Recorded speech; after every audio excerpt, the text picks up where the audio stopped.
लेकिन मैं एक चीज़ चाहूँगी कि एआई से हेल्प ले लें, लेकिन आपको कॉन्सेप्ट का भी पता होना चाहिए, ठीक है?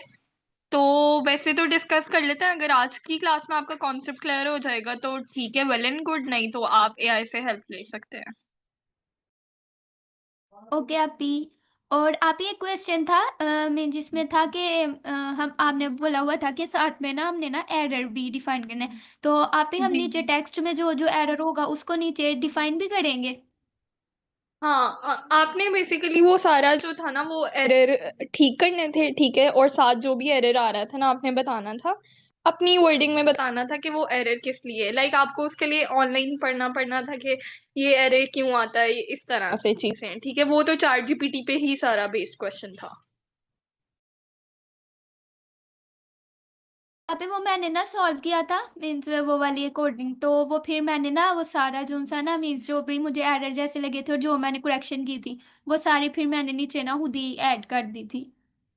जी ठीक है। अच्छा, मैं ना 5 मिनट्स तक आती हूँ, फिर उसके बाद जो है ना स्टार्ट करते हैं, और फिर आप मुझे बताना कि लाइक आपने क्या क्या किया है, ठीक है?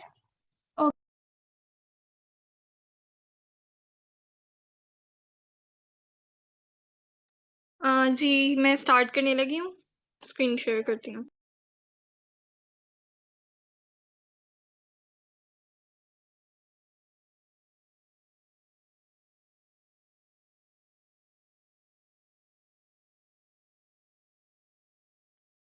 अरूज, मेरी स्क्रीन विजिबल है? जी आपी। अच्छा, मैं पहले ना असाइनमेंट ओपन कर लेती हूँ, उसको डिस्कस कर लेते हैं, फिर उसके बाद जो है ना आगे मूव करते हैं।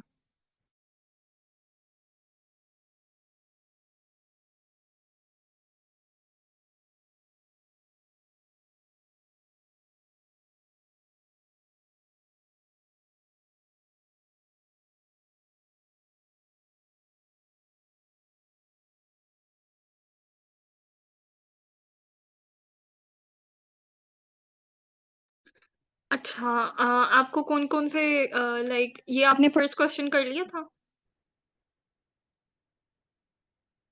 जी आपी फर्स्ट वाला क्वेश्चन हो गया था। और ये सेकंड वाला? जी आपी सेकंड वाला भी हो गया था। ठीक है। Print multiple message in one line using print statement, ये कर लिया था आपने? हाँ जी आपी ये वाला एक ही प्रिंट की स्टेटमेंट को यूज करके इन तीनों को। ठीक है, ये तो इजी था, और फिर हाँ हम जी। मूव करते हैं। हाँ, ये वाला क्वेश्चन कह रही हैं? हाँ जी आपी ये वाला। अच्छा, इसका सॉल्यूशन मेरे पास पड़ा हुआ है। 1 मिनट वेट करें, मैं इसका सॉल्यूशन ओपन करती हूँ। ओके आपी।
अच्छा, चलिए मैं इसको शेयर करती हूँ, स्क्रीन शेयर करती हूँ।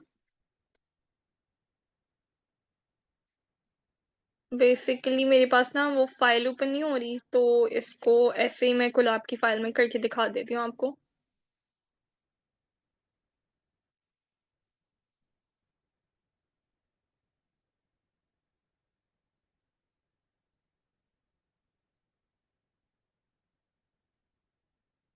क्वेश्चन हमारे पास है कि दो वेरिएबल्स हैं, ठीक है, एक है एप्पल और चेरी, ठीक है, और हमने इसकी वैल्यूज को प्लेस करना है थर्ड वेरिएबल के बगैर यूज करता हुआ। तो बेसिकली हम क्या करेंगे कि यहाँ पर मैं ले लेती हूँ a इज इक्वल, ए के अंदर हमारे पास वैल्यू पड़ी हुई है एप्पल और बी के अंदर चेरी है, ठीक है। a इज इक्वल एप्पल,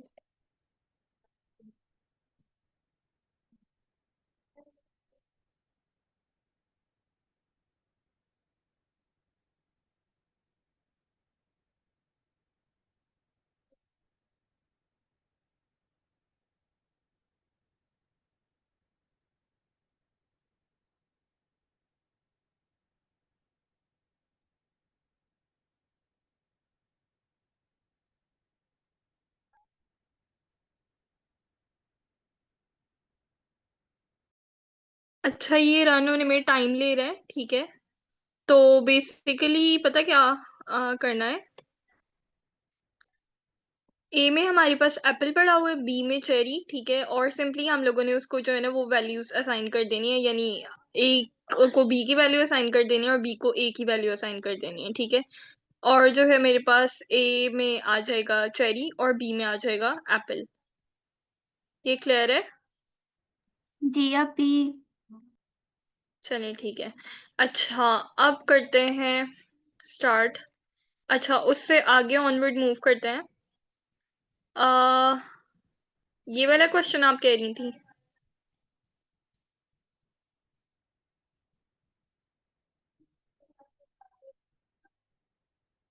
अरूज?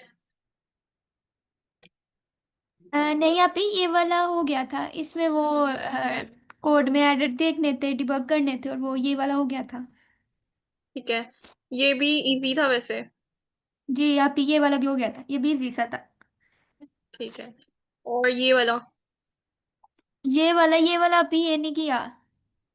ठीक है, ये फिर जब करेंगे ना फिर हम इसको तभी डिस्कस कर लेंगे। ओके अभी। अच्छा चलिए अब मूव करते हैं ना। जी अभी।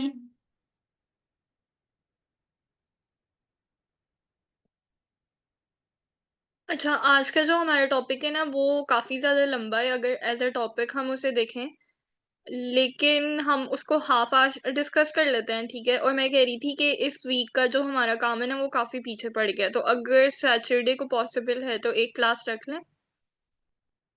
ओके अभी कोई इशू नहीं। ठीक है, सैटरडे की टाइमिंग फिर आप खुद बता दीजिएगा अगर आपको लाइक मतलब यूनिवर्सिटी से ऑफ है, क्या सीन है। जी अभी मुझे यूनिवर्सिटी से ऑफ है, तो सुबह के टाइम ना अभी मैं ना 3:30 बजे तक ना बिल्कुल फ्री हूँ, तो उस टाइम में आप जब भी बोलें या इस टाइम ही अगर आप बोलें तो वो कोई मसला नहीं। चलिए ठीक है, मैं भी सुबह के टाइम फ्री हूँ, सुबह ही क्लास रख लेंगे। और थोड़े से कॉन्सेप्ट रह गए हैं जो कि हमारे इस वीक के काम को पीछे डाल रहे हैं, तो उनको डिस्कस कर लेंगे। आज का ओके। जो हमारा टॉपिक है वो है ऑपरेटर्स इन पाइथन, ठीक है। उससे पहले ना मुझे एक चीज बताएं कि आपने लाइक जो हमारा लास्ट था क्लास थी उसमें से कोई क्वेश्चन है? नहीं अभी वो सारा क्लियर है, उसको एक दफ़ा देख भी लिया था।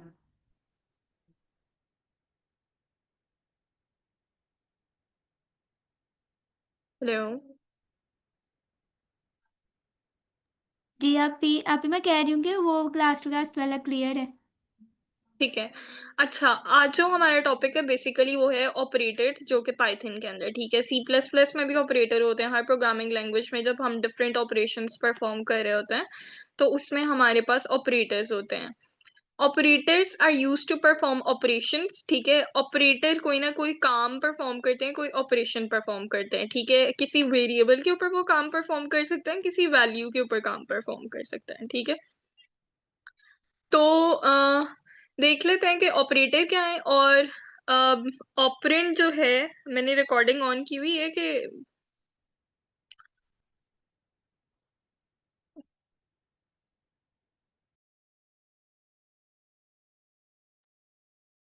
रिकॉर्डिंग ऑन है मेरी? जी अभी। एक मिनट, लैपटॉप से डिस्कनेक्ट हो गया, ज्वाइन हो ले फिर स्टार्ट करते हैं।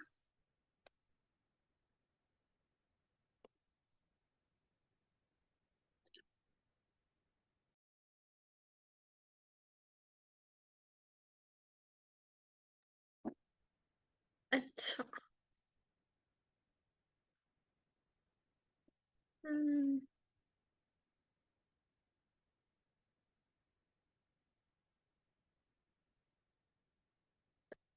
स्क्रीन विजिबल है?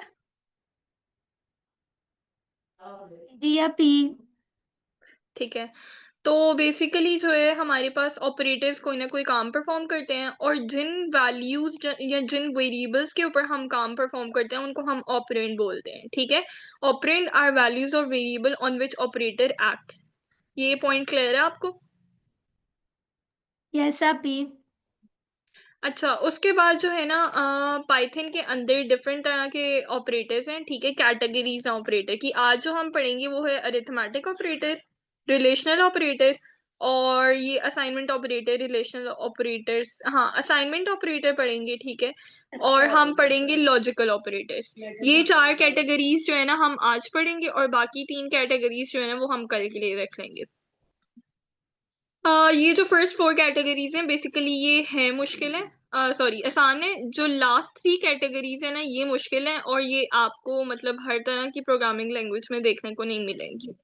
तो स्टार्ट करते हैं। हमारा सबसे पहले जो है अगर हम अरिथमेटिक ऑपरेटर की बात करें तो पाइथन, पहले बात कर लेते हैं कि कितने टाइप्स के ऑपरेटर हैं। ये हमने टाइप्स देख ली हैं कि अरिथमेटिक ऑपरेटर है, असाइनमेंट ऑपरेटर, कंपैरिजन ऑपरेटर, या हम इसको रिलेशनल ऑपरेटर भी बोलते हैं, कंपैरिजन ऑपरेटर को, ठीक है। यहाँ पर मैं डायग्राम में भी दिखा देती हूँ। अगर हाँ, यहाँ पर डायग्राम में लिखा हुआ है रिलेशनल ऑपरेटर, और नीचे मैंने लिखा हुआ है कंपैरिजन ऑपरेटर, तो दोनों नेम ही इसके लिए वैलिड है।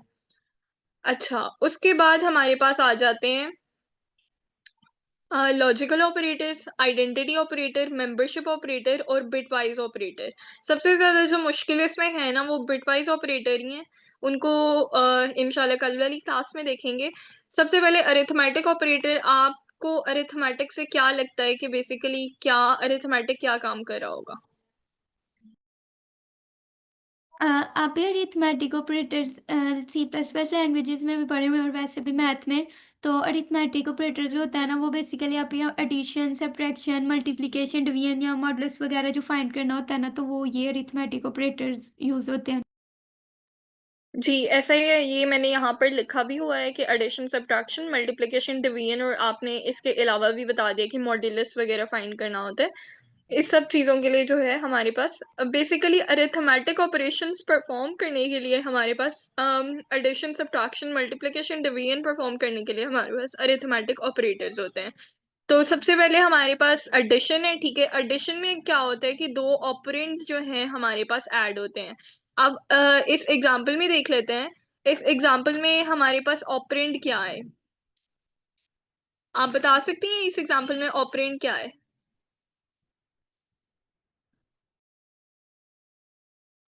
आप जी दोबारा से एक मिनट रिपीट कीजिएगा। मैं पूछ रही हूँ, एडिशन वाली एग्जांपल है ये वाली, ठीक है। इसके अंदर आपको क्या लगता है कि इसमें ऑपरेंड क्या है?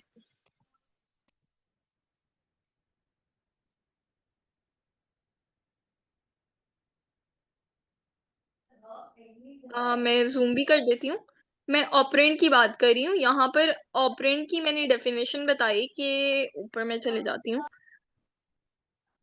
ऑपरेंड की हमने डेफिनेशन पढ़ी है कि वो वैल्यूज या वो वेरिएबल्स जिनके ऊपर ऑपरेटर कोई ना कोई ऑपरेशन परफॉर्म करते हैं या जिनके ऊपर ऑपरेट करते हैं, ठीक है। तो मैं पूछ रही हूँ कि इस एग्जाम्पल के अंदर जहाँ पर एडिशन की एग्जाम्पल हमने देखी है, इसके अंदर जो है वो ऑपरेंड हमारे पास कौन कौन से हैं?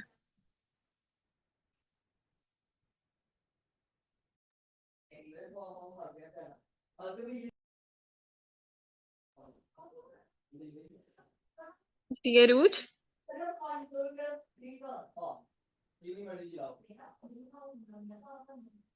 मुझे आपकी वॉइस नहीं आ रही, चलिए मैं खुद ही बता देती हूँ।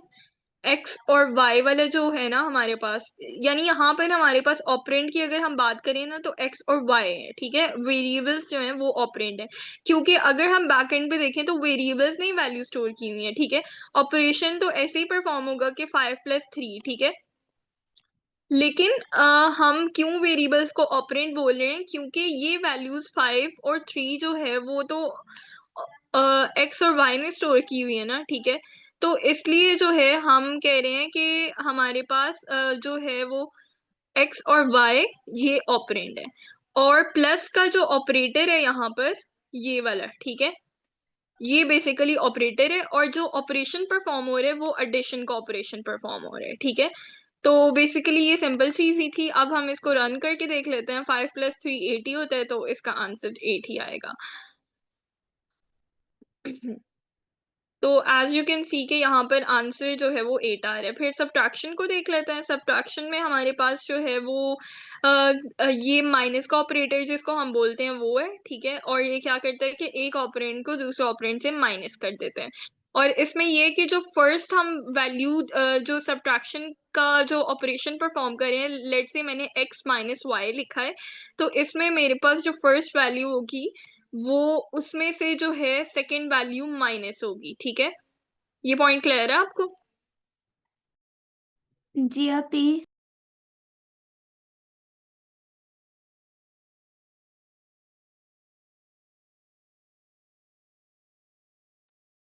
अच्छा, अब इसको रन भी करके देख लेते हैं। रन वाला बटन कहाँ गया है? दिख ही नहीं रहा। इसको पता नहीं क्या हो गया। अच्छा, मैं बार बार टेक्स्ट वाले एरिया के अंदर रन वाला बटन ढूंढ रही हूँ। यहाँ पर हमारे पास 5 - 3 2 हो गया, ठीक है। अगर मैं कोई लेट से मेरा जो फर्स्ट ऑपरेंड है उसमें कोई ऐसी वैल्यू है जो सेकंड वाले ऑपरेंड की वैल्यू से छोटी है, ठीक है, तो आंसर मेरे पास माइनस में ही आएगा। आई गेस ये चीज ना C++ में मेरे ख्याल से उसमें शायद कुछ डेटा टाइप्स को चेंज करना पड़ता है ऐसा कोई कॉन्सेप्ट आपको याद आ रहा है कि जिसमें हमें डेटा टाइप्स को चेंज करना पड़ता है माइनस वाली वैल्यू जी लेने आप की? ही। जी आप ही, उसमें हाँ, माइनस वाली वैल्यू हमें ऐसे सच नहीं मिलती। हाँ, अनसाइंड इंटीजर शायद यूज करते हैं, फिर जाके मिलती है, कुछ इस तरह से कॉन्सेप्ट है। लेकिन क्योंकि पाइथन हमारे पास डायनामिक लैंग्वेज है, तो ये x - y करने से हमें माइनस में भी आंसर दे देगा अगर हमारी फर्स्ट ऑपरेंड की वैल्यू जो है वो छोटी है। ये पॉइंट क्लियर है? जी आप ही। उसके बाद हम जो नेक्स्ट ऑपरेशन परफॉर्म करते हैं वो है मल्टीप्लिकेशन, और उसके लिए जो हम लोग ऑपरेटर यूज करते हैं वो है स्टैरिक का सिंबल है बेसिकली, ठीक है। प्रोग्रामिंग और मैथ्स में ये डिफरेंस है कि मैथ्स में इस तरह से यूज होता है और प्रोग्रामिंग में इस तरह से, ठीक है। तो मल्टीप्लाई करते हैं एक ऑपरेंड को दूसरे ऑपरेंड के साथ, और इसमें भी यही है कि 2 × 3 जो है हमारे पास आंसर आएगा 6, ठीक है। अच्छा, यहाँ पर एक डिफरेंट चीज ट्राई करके देख लेते हैं। यहाँ पर ना नेगेटिव वैल्यूज जो है ना उसको भी करके देख लेते हैं। ये इसको उठाते हैं, ठीक है, सिंपली यहाँ पर कॉपी पेस्ट करते हैं और माइनस लिखते हैं, तो ये -6 आंसर आ गया है। ये पॉइंट आपको क्लियर है? जी आप ही। अच्छा, उसके बाद जो है हम दोनों वैल्यूज को माइनस करके देख लेते हैं कि दोनों वैल्यूज, दो नेगेटिव वैल्यूज जब मल्टीप्लाई होंगी तो आंसर पॉजिटिव आता है कि नहीं। तो ये आंसर हमारे पास पॉजिटिव आ गया है। तो एज सच इसमें यही चीज थी। अब उसके बाद डिवीजन पे मूव करते हैं। हमारे पास मैथ्स में तो डिवीजन के लिए हम लोग ऐसे यूज करते हैं कि ये वाला सिंबल यूज करते हैं, ठीक है। लेकिन यहाँ पर हम कौन सा ऑपरेटर यूज करेंगे, ये फॉरवर्ड स्लैश, और जो ऑपरेशन परफॉर्म करता है ये फॉरवर्ड स्लैश वो है डिवीजन, ठीक है। और इसमें यही है कि हमारे पास फर्स्ट ऑपरेंड को जो है ये सेकंड ऑपरेंड से डिवाइड कर देगा, यानी ये वाली जो वैल्यू होगी, जो फर्स्ट ऑपरेंड की वैल्यू होगी वो हमेशा न्यूमरेटर में आएगी, और सेकंड ऑपरेंड की वैल्यू हमेशा डिनोमिनेटर में आएगी। अगर हम इसको मैथ्स में लिखते हैं तो कुछ इस तरह से लिखते हैं, ठीक है। तो ये 2/3 हो जाता। अब हम इसको जरा रन करके देख लेते हैं। तो एज यू कैन सी कि ये हमारे पास जो आंसर है वो आया है 0.6666, ठीक है। आप सिंपली क्या करते हैं कि इस वाले सेल को जो है ना, सेकंड वाला सेल, इसको बाद में रन करेंगे। एक एरर देख लेते हैं जो कि डिवीजन के अंदर बहुत कॉमन एरर है। मैथ्स के अंदर क्या हम किसी नंबर को 0 से डिवाइड कर सकते हैं? नहीं अभी, अगर हम मैथ में किसी भी नंबर को जीरो से डिवाइड करते हैं तो वो हमें अनडिफाइंड मतलब इन्फिनिटी में आंसर दे दे। जी, एग्ज़ैक्टली ऐसा ही है। प्रोग्रामिंग में भी बेसिकली जब हम किसी नंबर को 0 से डिवाइड करेंगे, तो वो हमें जो है वो क्या करेगा कि 0 डिवीजन एरर दे देगा। तो आपने कभी भी किसी नंबर को जो है ना वो 0 से डिवाइड नहीं करना, यानी सेकंड ऑपरेंड की वैल्यू आपकी कभी भी 0 नहीं होनी चाहिए। वरना आपका एरर क्या आएगा? 0 डिवीजन एरर आएगा कि आपने 0 से डिवीजन कर दिया, ठीक है? और ये वाले जो पॉइंट है ना कि हम दोनों नंबर्स जो हैं वो सेम वैल्यूज़ को आपस में डिवाइड कर रहे हैं, इसको बाद में इस कॉन्सेप्ट को देखते हैं। उसके बाद हमारे पास आ जाता है मॉड्यूलो ऑपरेटर या मॉड्यूलस ऑपरेटर। अगर हम इसकी सिंगुलर में बात करें तो सिंगुलर में हम इसको मॉड्यूलस बोलते हैं और प्लूरल में जो है ना हम इसको मॉड्यूलो बोलते हैं। अच्छा, एक इंटरेस्टिंग चीज़ ये है कि आपका तो आईसीएस का बैकग्राउंड है, तो आपको शायद आइडिया होता मॉड्यूलो ऑपरेटर का। जब मेरा फर्स्ट सेमेस्टर का पेपर आया था ना, ठीक है, तो उसमें हमें टीचर ने जो है ना like through out the semester modulus पढ़ाया था और बाद में क्वेश्चन में जो स्टेटमेंट थी कोड लिखना था बेसिकली, तो उसमें मॉड्यूलो लिखा था, ठीक है। तो अब मुझे ये नहीं पता था कि मॉड्यूलो कौन सी बला का नाम है, तो खैर क्वेश्चन गलत हो गया था मेरा, आता भी था। तो ये चीज़ है कि मतलब सिंगुलर में हम इसको मॉड्यूलस बोलते हैं और वैसे प्लूरल में मॉड्यूलो बोलते हैं। Returns the remainder obtain from division. Basically ये क्या है, मॉड्यूलो ऑपरेटर भी बैकएंड पे जो ऑपरेशन परफॉर्म कर रहा होता है वो डिवीजन का ऑपरेशन होता है, ठीक है। लेकिन क्या करेगा मॉड्यूलो ऑपरेटर? डिवीजन से जो हमारे पास वैल्यू आती है रिमाइंडर की, ठीक है, वो रिटर्न करके दे देगा। जो डिवीजन का ऑपरेटर था फॉरवर्ड स्लैश, वो क्या कर रहा था, वो हमारे पास कौन सी वैल्यू, एक मिनट, जो डिवीजन का ऑपरेटर था ये हमारे पास क्वोशंट की वैल्यू रिटर्न कर रहा था, ठीक है। और अगर हम किन में मॉड्यूलो ऑपरेटर को देखें तो ये हमारे पास रिटर्न कर रहे हैं उसकी रिमाइंडर की वैल्यू। और अब इसको हम परफॉर्म करके देख लेते हैं। आई गेस स्क्रॉल हो जाए। अच्छा, आ, ये पता नहीं बार बार स्क्रॉल करने से क्यों मेरी स्क्रीन एग्जिट हो रही है, एक मिनट। अच्छा, हम मॉड्यूलो ऑपरेटर जो है बेसिकली हम जब इसको रिप्रेजेंट करते हैं तो करते हैं परसेंटेज के साइन से। और ये बेसिकली 4 को 3 पे जब डिवाइड किया तो 1 रिमाइंडर में बच गया, तो हमारे पास 1 प्रिंट होके आ जाएगा। इसी तरह जब 3 और 3 को मतलब सेम वैल्यूज को आपस में करते हैं तो कोई रिमाइंडर नहीं बचता, 0 रिमाइंडर आता है, तो 0 रिटर्न होके आ गया। उसके बाद एक इम्पॉर्टेंट कॉन्सेप्ट है पाइथन के अंदर जो कि फ्लोट डिवीजन, जो कि बाकी प्रोग्रामिंग लैंग्वेज में हमें ये ऑपरेटर देखने को नहीं मिलता। अगर हम बात करें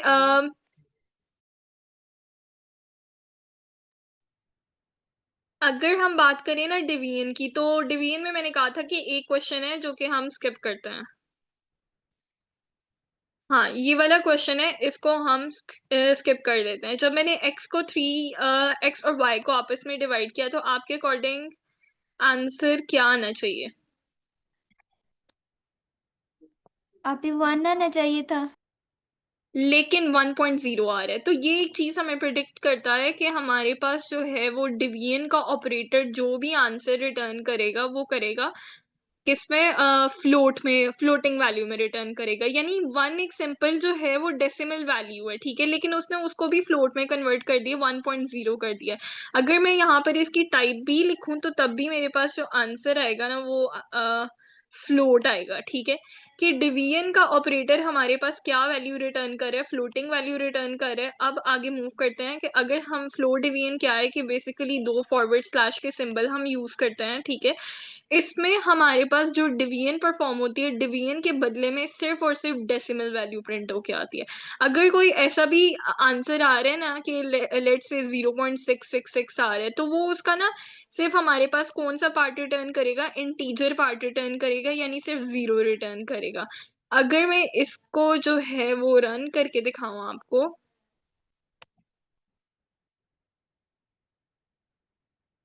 तो एक्स और वाई, ठीक है, 5 को अगर हम 3 पे डिवाइड करें, ऊपर किया भी हुआ है शायद, अच्छा नहीं किया हुआ, यहाँ पर हम करके देख लेते हैं कि 5 को जब 3 पे सिंपली डिवाइड करते हैं तो फिर क्या आंसर आता है, और अगर हम ऐसे डिवाइड करें तो तब क्या आंसर आता है, लाइक फ्लोर डिवीजन के साथ करें तो तब क्या आंसर आता है।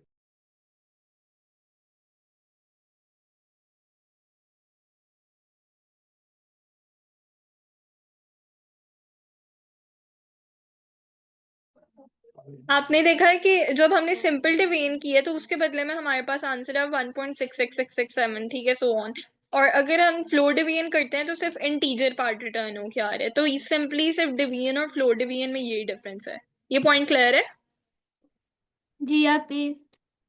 ओके, उसके बाद एक्सपोनेंशिएशन पे मूव करते हैं। एक्सपोनेंशिएशन क्या है कि हमारे पास जो पावर होती है उसको रिप्रेजेंट करता है। अगर फॉर एग्जांपल हम लिखते हैं कि 2 रेज टू पावर 3, ठीक है, मतलब अगर 2 डबल स्टैरिक सिंबल लगाएं तो ये जो है हमारे पास 3, तो ये हमारे पास इसका आंसर आएगा 8 आएगा। और इसमें मैं एक चीज बता दूं कि जो फर्स्ट ऑपरेंड होगा ना वो हमारे पास हमेशा बेस होगी, ठीक है, और सेकंड ऑपरेंड जो होगा वो हमारे पास क्या होगा, पावर होगी। और एक इंटरेस्टिंग चीज जो मैं आपको बताने लगी यहाँ पर, सी प्लस प्लस के अंदर जब हम वो परफॉर्म करते हैं, पावर परफॉर्म करते हैं, तो क्या यूज करते हैं?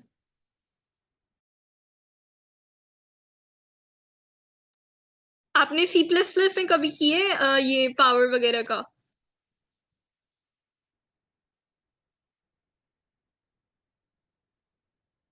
अरूज, नहीं आप ही।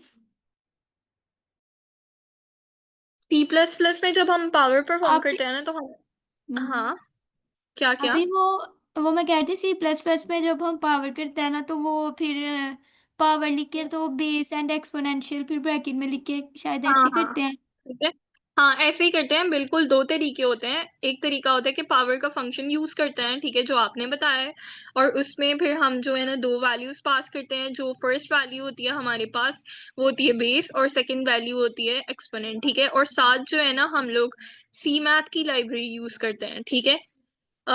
ऊपर जो लिखते हैं इंक्लूड आयोस्ट्रीम के साथ, आई गेस इस तरह से ही होता है काम। लाइब्रेरी यूज करनी पड़ती है वैसे, ठीक है, उसके बगैर पावर का फंक्शन परफॉर्म नहीं होता। तो बेसिकली क्या है कि जो अर्ली प्रोग्रामिंग लैंग्वेजेस थी उसमें एक्सपोनेंशिएशन परफॉर्म करना जो था ना वो थोड़ा मुश्किल काम था। लाइक आपने सी प्लस प्लस में देखा कि आपको पहले एक लाइब्रेरी से एक फंक्शन इंपोर्ट करना पड़ रहा है, लेकिन पाइथन के साथ ये चीज़ ना कंपैरेटिवली इजी हो गई है कि आपको एक ऑपरेटर प्रोवाइड कर दिया गया है कि आप इसके साथ जो है वो पावर परफॉर्म कर सकते हो।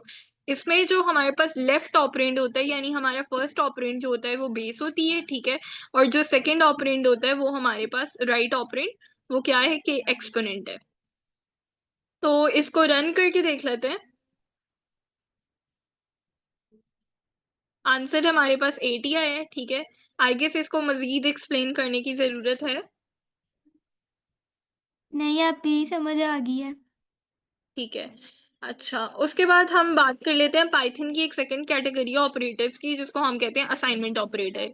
जैसा कि नेम सजेस्ट करते हैं कि ये कोई ना कोई असाइन करे होंगे वैल्यूज, ठीक है।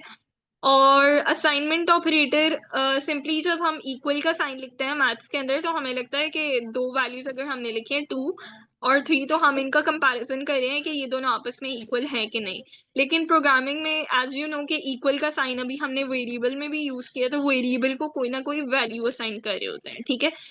तो यहाँ पर हम लोगों के पास जो फर्स्ट इसमें असाइनमेंट ऑपरेटर्स में ऑपरेटर आता है वो यही है, इक्वल टू का नहीं, बेसिकली हम इसको असाइनमेंट ऑपरेटर ही बोलेंगे, ठीक है। और मैं इसको जो है बाकी को वो कर देती हूँ कमेंट आउट, और इसको रन करते हैं। जब मैंने 5 को वैल्यू एक्स को वैल्यू बेसिकली असाइन की है 5 की, ठीक है, तो प्रिंट होके आ जाएगा 5। अब उसके बाद मेरे पास एक सेकेंड ऑपरेटर है जो कि है प्लस इक्वल टू। और प्लस इक्वल टू की अगर मैं बात करूं तो वो कैसे वर्क करता है, वो इस तरह से वर्क करता है कि एक्स की ऑलरेडी वैल्यू 5 असाइन हो चुकी है उसको, ठीक है, 5 के अंदर अब उसने ऐड करना है 5 की अपनी ही वैल्यू के अंदर ऐड करो 3 को, और वापस स्टोर करवा दो एक्स के ही वेरिएबल के अंदर, ठीक है। यानी एक्स की जो भी वैल्यू है उसके अंदर ऐड करो 3 को, ठीक है, और वापस जो है वो जो वैल्यू न्यू आएगी उसको असाइन कर दो दोबारा एक्स को। ये इस तरह से मैं बात कर रही हूँ कि एक्स इज इक्वल x+3, और फिर वापस जो है 5+3 करके एक्स के इक्वल कर लेते हैं, ठीक है। और दोबारा जो है अब x की वैल्यू, जो न्यू वैल्यू हमारे पास अपडेट होके आएगी वो है 8। तो बैकएंड पे ये जिस तरह से वर्क कर रहा होता है वो इस तरह से है कि बैकएंड पे ये इस तरह से काम कर रहा होता है, ठीक है। और माइनस इक्वल टू भी इसी तरह से है कि हमारे पास जो है 3 की जो भी अपडेटेड वैल्यू आई है अब 8 हो जाएगी। मैं इसको ना अनकमेंट करती हूँ, ठीक है। उसमें से 3 को माइनस कर दो और फिर प्रिंट करवा दो। तीनों को जो है ना रन करके देख लेते हैं। एक बार 5 आया, एक बार 8 आया, और अब उसमें से दोबारा 3 माइनस हुआ 8 में से, तो हमारे पास 5 आ गया। अब उस बार बार ऐसे हो रहा है, स्क्रॉल करने से स्क्रीन बंद हो रही है। अच्छा, अब जो है वेट कर लेते हैं स्क्रीन के वापस आने का। अच्छा, अब जो है जो भी अपडेटेड वैल्यू है लाइक 5, उसको मल्टीप्लाई कर दो किसके साथ, 3 के साथ मल्टीप्लाई कर दो और वापस जो है x के अंदर स्टोर करवा दो। तो इसको भी रन करके देख लेते हैं। 5 मल्टीप्लाई बाय 3 क्या होता है, 15 होता है। तो बेसिकली इसको मैं अनकमेंट करती हूँ और इसको, अभी आपको लग रहा होगा कि शायद बहुत इजी कॉन्सेप्ट है, लेकिन सेकेंड वीक से जो है ना हमारे पास असल काम स्टार्ट हो जाएगा कि जहां पर हमें क्लियर कट डिफरेंस नजर आना शुरू हो जाएगा कि ये लैंग्वेज थोड़ी टफ भी है। और अब जो है 5 8 5 फिर 15 जो है प्रिंट हो गया आगे। अब 15 वैल्यू अपडेट हो गई है एक्स के अंदर, उसको डिवाइड कर दो 3 पे, बेसिकली ये जो है, और वापस x के अंदर स्टोर करा दो। तो 15 को 3 पे डिवाइड करेंगे तो वापस से 5 ही आता है, 5.0 आएगा, क्योंकि हमें पता है डिवीजन का जो ऑपरेटर है वो रिटर्न करता है हमारे पास फ्लोटिंग वैल्यू। अब जो भी 5.0 जो है उसको कर दो 3 पे के साथ डिवाइड करो, और उसका जो है रिमाइंडर जो भी आएगा वो प्रेजेंट कर दो, ठीक है, एक्स के अंदर स्टोर कर दो। तो 5 को 3 पे डिवाइड करें तो रिमाइंडर 2 आता है, 2 उसने 2.0 दिखा दिया, ठीक है। फिर उसके बाद फ्लोर डिवीजन वाला है, फ्लोर डिवीजन इक्वल टू ये हमारे पास 2, और बेसिकली हम यहाँ पर क्या कर रहे हैं कि 2 को उसने किया 3 पे, जब डिवाइड किया तो इंटीजर पार्ट से रिटर्न कर दिया। वैसे इसको यहाँ पर वैल्यू फ्लोटिंग में नहीं देनी चाहिए, मैं चेक करती हूँ कि क्यों दे रहा है ये।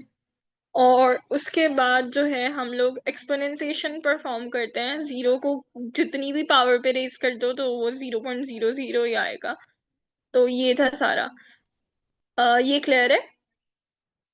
जी आप भी। अच्छा, एक चीज जो है, इन सारे असाइनमेंट ऑपरेटर के नाम क्या है, plus equal to, minus equal to, ठीक है, मल्टीप्लाई इक्वल टू, ये इसी तरह आएगा। मतलब बेसिकली सारे अरिथमेटिक ऑपरेटर्स के आगे इक्वल टू का साइन लगा दो असाइनमेंट ऑपरेटर का, तो ये असाइनमेंट ऑपरेटर बन जाएंगे। उसके बाद हमारे पास आ जाते हैं पाइथन के कंपैरिजन या रिलेशनल ऑपरेटर।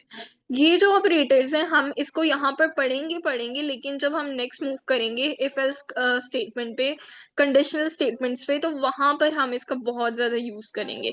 इसको कंपैरिजन ऑपरेटर और इसलिए भी कहते हैं कि ये हमारे पास कंपैरिजन में हेल्पफुल होते हैं, और ज्यादातर यूज ही वहां पर होते हैं जहाँ पर हम लोग इफ एल्स की कंडीशन कर रहे होते हैं, ठीक है।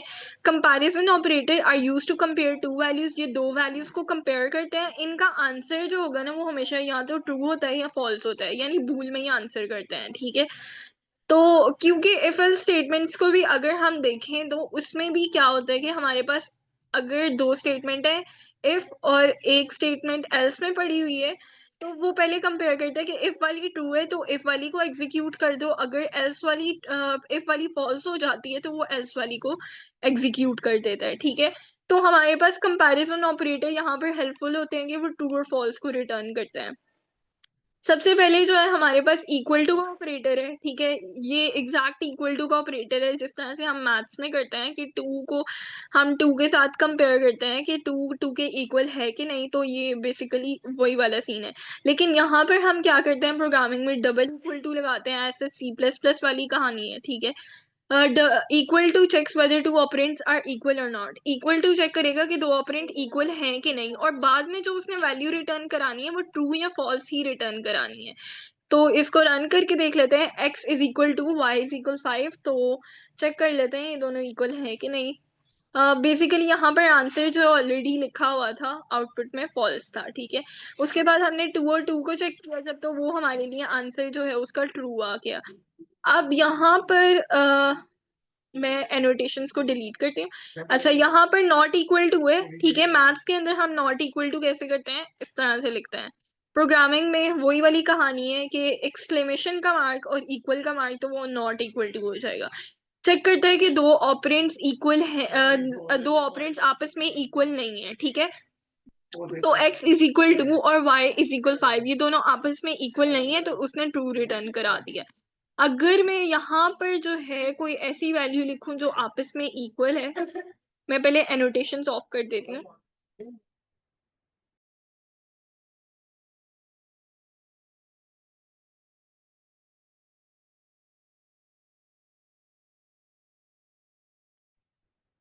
तो यहाँ पर मेरे पास जो है वो फॉल्स आ जाएगा।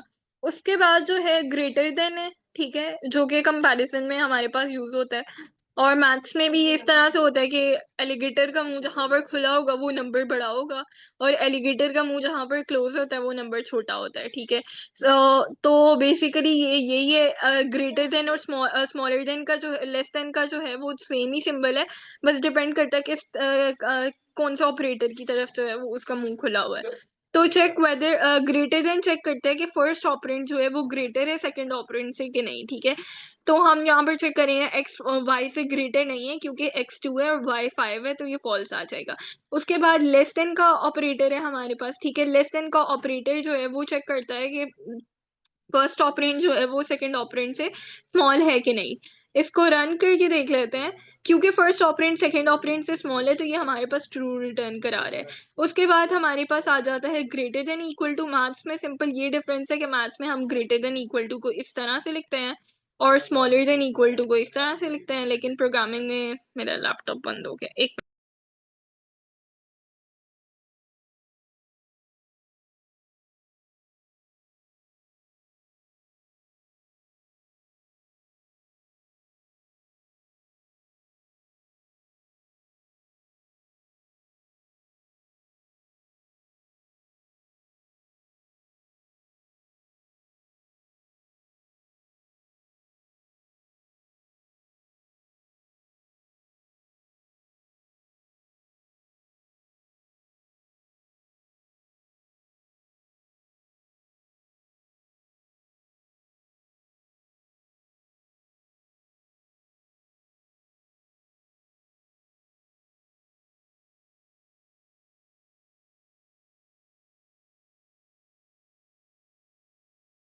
बस 2 मिनट्स मैंने लैपटॉप चार्जिंग पे लगा लूँ, फिर ऑन करती हूँ। थोड़ा सा ही रह गया बस।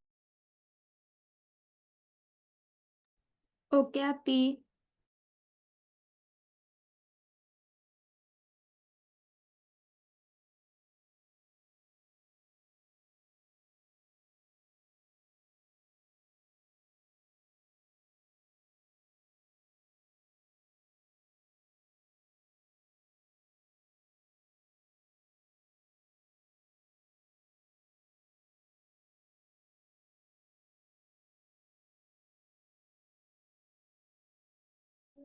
अच्छा, मेरा लैपटॉप ऑन नहीं हो रहा।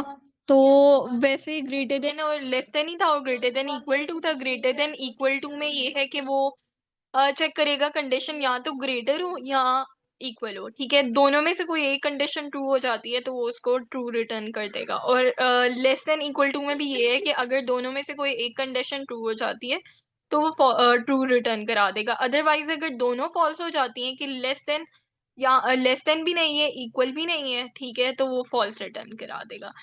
तो यही था आज के लेक्चर में।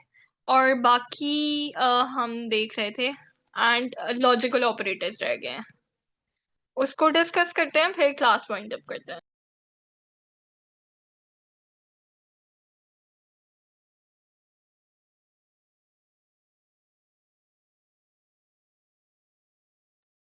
यहाँ तक कोई क्वेश्चन है?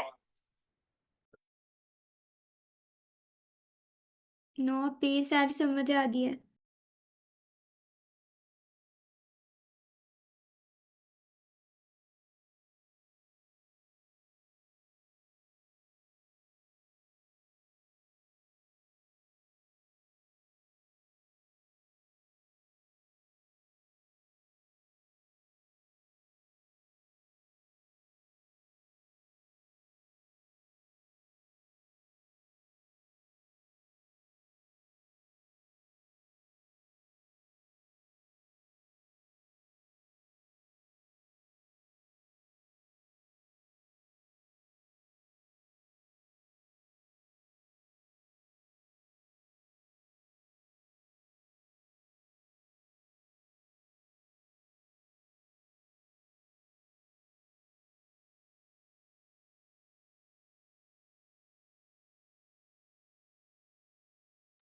अच्छा, ऑपरेटर्स के साथ ना हम कल वाली क्लास में एक कॉन्सेप्ट पढ़ेंगे एसोसिएटिविटी का, ठीक है? वो थोड़ा इंपॉर्टेंट कॉन्सेप्ट है।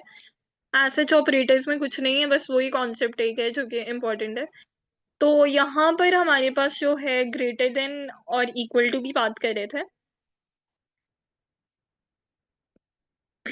ग्रेटर देन इक्वल टू जो है ना, इसमें ये है कि वो चेक करेगा जो फर्स्ट ऑपरेंड है या तो वो ग्रेटर हो या फिर वो इक्वल हो, आ, यहाँ पर, ठीक है?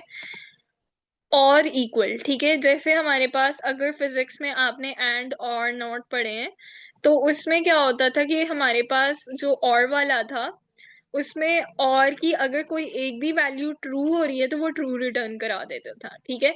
तो ग्रेटर देन और इक्वल टू में भी यही है कि अगर या तो वो चेक करेगा या तो ग्रेटर हो फर्स्ट ऑपरेंड सेकंड से या इक्वल हो। अगर इन दोनों में से कोई एक वैल्यू ट्रू हो जाती है तो वो ट्रू रिटर्न करा देगा, अदरवाइज वो फॉल्स रिटर्न करा देगा। ये कुछ एग्जाम्पल हैं जिसमें इसने चेक किया है कि हमारे पास x की वैल्यू 2 है, y की 5 है, ठीक है? यहाँ पर वो पहले चेक करेगा कि 2 5 से ग्रेटर है, फर्स्ट ऑपरेंड सेकंड से ग्रेटर है, नहीं ग्रेटर, फॉल्स हो गई। फिर उसने सेकंड कंडीशन ये चेक की ये दोनों आपस में इक्वल है, नहीं इक्वल, तो इस केस में उसने फॉल्स रिटर्न करवा दी है, ठीक है? जहां पर दोनों कंडीशन फॉल्स हो गई हैं। इसी तरह जो है हमारे पास यहाँ पर उसने चेक किया है कि ये दोनों आपस में जो है वो ग्रेटर है, एक दूसरे से नहीं ग्रेटर, लेकिन वो एक दूसरे के इक्वल हैं, तो ट्रू रिटर्न करा दी है। ये पॉइंट क्लियर है? जी अपी। ओके। अच्छा, अब मैं एनोटेशंस डिलीट करती हूँ। उसके बाद हम जाएंगे लेस देन और इक्वल टू पे। लेस देन और इक्वल टू में चेक करेगा कि फर्स्ट ऑपरेंड जो है वो सेकंड से स्मॉलर है कि नहीं। ये वही वाली कहानी है, आई गेस इसको रिपीट करने की जरूरत नहीं है। अब चलते हैं पाइथन लॉजिकल ऑपरेटर्स पे, ठीक है? लॉजिकल ऑपरेटर्स जो हैं वो हमारे पास क्या करते हैं कि कंडीशनल स्टेटमेंट्स को कंबाइन करने के लिए यूज होते हैं, यानी जो इफ एल्स की स्टेटमेंट्स हैं उनको कंबाइन करने के लिए हम यूज करेंगे। सबसे ज्यादा हम यूज करेंगे रिलेशनल ऑपरेटर्स का, यानी कंपैरिजन ऑपरेटर और लॉजिकल ऑपरेटर का। वही फिजिक्स में जो हम पढ़ते हैं एंड और नॉट, ठीक है? वही सारी, एक मिनट।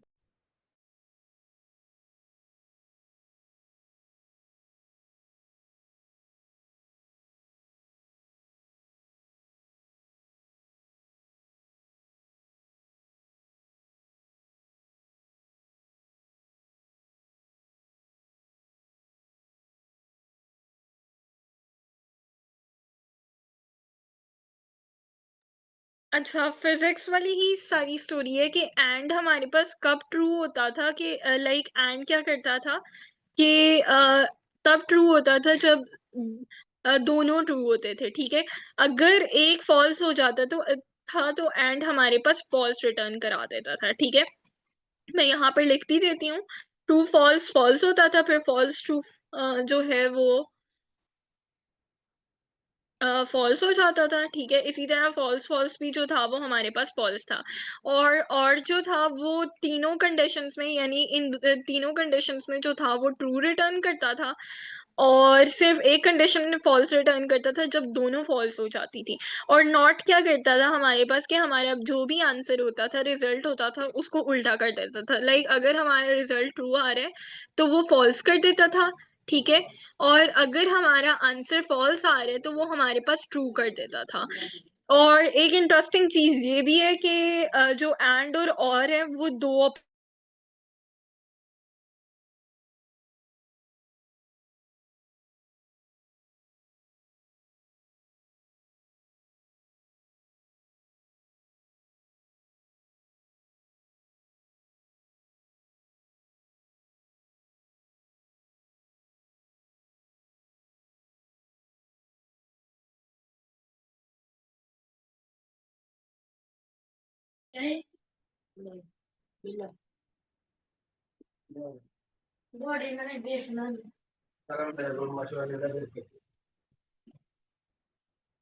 मैंने वही सेम बॉडी बना ली, वो बनाई थी, तो गत्ते बनी फिर मैंने इतनी कटी जानी क्या कटवा दे आपसे। अच्छा, आज की क्लास में बहुत ज़्यादा डिस्टरबेंस हो गई है, तो हम लॉजिकल ऑपरेटर्स को कल ही डिस्कस कर लेंगे, और आज क्लास जो है ना वो एंड करते हैं। ओके अपी। आप भी सुबह और क्लास फर्स्ट टाइम ही की? जी जी, मैं आपको टाइम जो है ना अभी रात तक बता दूंगी, डिसाइड कर दूंगी। जो हमारा फर्स्ट वीक है ना सिर्फ वही इजी है, जब आगे से स्ट्रिंग्स वाला जो है कॉन्सेप्ट उसमें आगे से कम्प्लेक्सिटी स्टार्ट हो जाती है, तो वहां पर आपको डिफरेंस पता लगेगा कि हम पाइथन क्यों लर्न करें।